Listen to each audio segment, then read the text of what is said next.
देश भर में मंदिरों को सरकारी कब्जे से मुक्त कराने के लिए आंदोलन चल रहा है। इस पे तमाम बातें कही जाती हैं। ये कहा जाता है कि जो हिंदू मंदिर हैं वहाँ जो चढ़ावा चढ़ता है, जो श्रद्धालु अपनी भक्ति से, अपनी श्रद्धा से जो चीज़ चढ़ाते हैं देवता को, उस पर सरकार कैसे नियंत्रण कर सकती है और उसका कैसे इस्तेमाल कर सकती है। इस बीच एक खबर आई है कि तमिलनाडु सरकार ने वहाँ के मंदिरों में पड़ा 2138 किलो सोना पिघलाने की तैयारी शुरू कर दी है। एक आदेश पारित कर दिया गया है।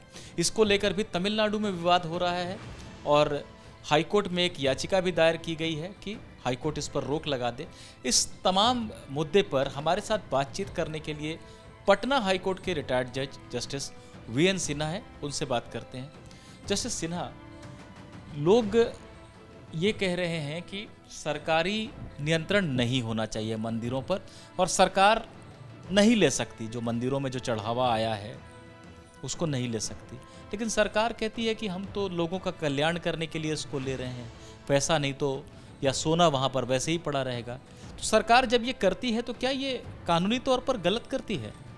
देखिए, ये जो मंदिर हैं, मंदिर दो तरह के मंदिर आप जानते होंगे, एक तो पब्लिक ट्रस्ट और एक प्राइवेट ट्रस्ट।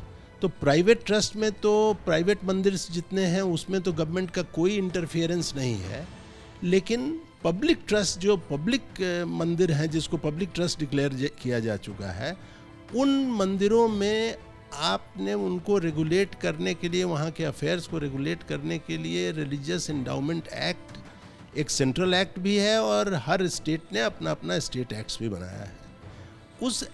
उन दोनों एक्ट्स में ये प्रोविज़न है कि आप टेम्पल एडमिनिस्ट्रेशन के लिए, टेम्पल के रोज दिनचर्या एग्जीक्यूट करने के लिए आप एक ट्रस्ट बनाते हैं। वो ट्रस्ट उसके डेली अफेयर्स को रेगुलेट करता है, वॉच करता है, कंडक्ट करता है। तो वो उनके डिसीजन से आप मंदिर में रखा हुआ पैसा जो ऐसे ही पड़ा हुआ है उसको आप यूज़ कर सकते हैं, लेकिन इसका डिसीजन टेम्पल ट्रस्ट का होगा, इसका डिसीजन सरकार का नहीं होगा। सरकार अगर वहाँ पर टेम्पल एडमिनिस्ट्रेशन उसको ठीक से मंदिर को नहीं चला रहा है तो वहाँ पर उसके लिए वो उस ट्रस्ट को सुपरसीड करके कोई दूसरा ट्रस्ट बहाल करे, लेकिन ट्रस्ट को ही डिसीजन लेना होगा और स्कीम के तहत, और स्कीम को अप्रूव करता है डिस्ट्रिक्ट जज। तो ये सारी व्यवस्था है। तो इसमें डायरेक्ट इंटरफेरेंस सरकार का कि साहब हम ये पैसा सोना ले लेंगे और सोना को पिघला करके मतलब कल्याण कार्य में, हिंदुओं के कल्याण कार्य में खर्च करेंगे, ये सरकार स्वयं नहीं कर सकती।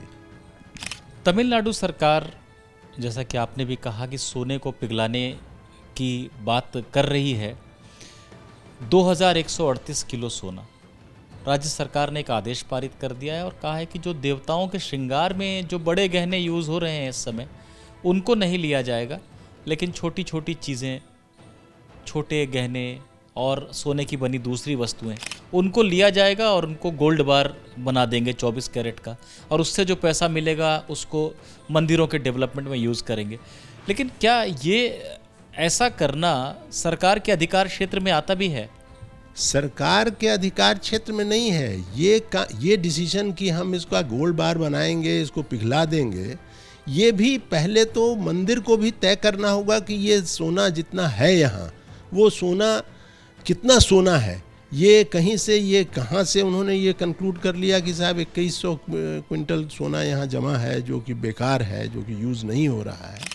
ये जब तक कि उसका कोई फॉरेंसिक ऑडिट नहीं होता है कि कितना सोना है, कब से कब तक आया, कैसे हुआ, और उसके बाद ये तय करने के बाद भी एडमिनिस्ट्रेशन तय करेगी ना, टेम्पल एडमिनिस्ट्रेशन, कि हमको इसका गोल्ड बार बनाना है या नहीं। सरकार तो मेरे समझ से स्वयं सो मोटो इस तरह का कोई डिसीजन नहीं ले सकती। इस मामले को मद्रास हाईकोर्ट में चुनौती दी गई है, रोक की मांग की जा रही है और बहुत तरह का जो है उन्होंने अनियमितता या अवैध बातें सरकार के इस आदेश में, राज्य सरकार के इस आदेश में बताई हैं याचिकाकर्ताओं ने। लेकिन सबसे अहम बात यही है कि सोने का ऑडिट ही नहीं हुआ है 60 साल से, और मद्रास हाई कोर्ट ने जून में एक आदेश भी दिया था कि पूरी इन्वेंट्री बनाई जाए, ऑडिट करा के उसका रिकॉर्ड जो है वो वेबसाइट पर डाला जाए ताकि लोगों को पता हो कि यहाँ पर क्या क्या है। राज्य सरकार ने अचानक एक आदेश जारी कर दिया और आदेश में लिख भी दिया कि इतना सोना है। इसको लेकर याचिकाकर्ता मंशा पर सवाल उठा रहे हैं कि ये नियत सही नहीं लगती है। आप समझते हैं कि बिना ऑडिट के और इस तरह से कह देना कि इतना किलो सोना है और इसको हम लेने जा रहे हैं, ये कहीं नियत पर अगर सवाल उठाया जा रहा है तो ये पूरी तरह से गलत भी नहीं कह सकते? नहीं, अगर हाई कोर्ट ने पहले कोई आदेश दिया था कि आप ये जितना टेम्पल में सोना जमा है उसकी ऑडिट करवाइए और देखिए कि कितना सोना है, तो उस आदेश को तो टेम्पल एडमिनिस्ट्रेशन को कंप्लाई करना चाहिए था। उन्होंने क्यों नहीं कंप्लाई किया, क्या हुआ, इसकी मुझको तो जानकारी नहीं है। लेकिन याचिकाकर्ताओं ने जरूर पहले टेम्पल ट्रस्ट में जाके पता किया होगा कि साहब आपने उस आदेश के अनुसार सोने का मतलब आकलन करवाया या नहीं। अगर उन्होंने नहीं किया है ट्रस्ट ने, तो ये तो ट्रस्ट की गलती है।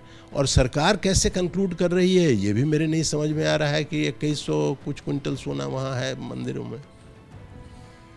पूरे देश में फ्री टेम्पल मूवमेंट चल रहा है इस समय और लोगों का ये कहना है कि सरकार मंदिर की संपत्ति को नहीं ले सकती या मंदिर पर कंट्रोल नहीं कर सकती है किसी भी राज्य की सरकार। और हिंदू श्रद्धालु जो अपनी तरफ से चढ़ाते हैं श्रद्धा से, सबसे पहले तो वो भगवान को चढ़ाते हैं, वो सरकार को नहीं देते हैं। लेकिन चलिए, अगर वो पड़ा हुआ है उसका कुछ इस्तेमाल भी किया जाना है तो सरकार उसे ले ले और सरकार अपनी अलग अलग योजनाओं में वो पैसा खर्चा करे जो कि हिंदुओं को नहीं जा रहा है, दूसरे लोगों को जा रहा है। तो इन सब तमाम बातों पर विरोध कर रहे हैं लोग कि ऐसे कैसे मंदिर का पैसा लेके आप कुछ भी उसका इस्तेमाल करेंगे। लेकिन क्या ये संविधान का जो मौलिक अधिकार अनुच्छेद 25 और 26 के तहत है, धार्मिक स्वतंत्रता का अधिकार और अपने धार्मिक मामलों को चलाने का, उस पर नियंत्रण करने का अधिकार जो हर धर्म से जुड़े लोगों को जो दिया है संविधान ने, उसके खिलाफ है अगर सरकार जब भी ऐसा करती है कि मंदिरों की संपत्ति को किसी और इस्तेमाल के लिए लेती है? नहीं, ये आपने सही कहा कि आर्टिकल 25-26 में धर्म की स्वतंत्रता का अधिकार सबको है। तो स्वतंत्रता का अधिकार हिंदुओं को और भी दूसरे सेक्ट के लोगों को है और दूसरे धर्मों के लोगों को है। लेकिन सवाल ये उठता है कि वहाँ जो पैसा लोगों ने चढ़ाया, श्रद्धालुओं ने जो चढ़ाया पैसा, उस पैसे को तो वो टेम्पल के जो ट्रस्टी हैं वही डिसाइड करेंगे ना कि उनको क्या करना है। अब जैसे मैं आपको एक एग्जांपल देता हूँ, पटने में एक महावीर मंदिर है, उसका एक ट्रस्ट है जिसके कि बहुत से ही ऐसे कार्य हो रहे हैं जो कि बहुत सराहनीय हैं। जैसे महावीर संस्थान का एक कैंसर हॉस्पिटल है जो कि बिहार का मेरे समझ से ओनली हॉस्पिटल है जो कि कम्प्लीटली इंडिपेंडेंट है और वहाँ पर सभी लोगों का कैंसर पेशेंट्स का बहुत अच्छा ट्रीटमेंट और गरीबों का तो एकदम फ्री शायद वो ट्रीट करते हैं। इसी तरह से महावीर वात्सल्य हॉस्पिटल है जो बच्चों के लिए है और उसमें सारे फैकल्टीज़ और सब तरह के मतलब जितनी तरह की बीमारियां हो सकती हैं सब बच्चों के लिए सब मतलब पटने के किसी अच्छे अस्पताल में उसकी गिनती होती है। तो ये सारे काम पब्लिक इंटरेस्ट में ही है। तो पब्लिक इंटरेस्ट में करने के लिए वहाँ के ट्रस्टी डिसाइड करते हैं।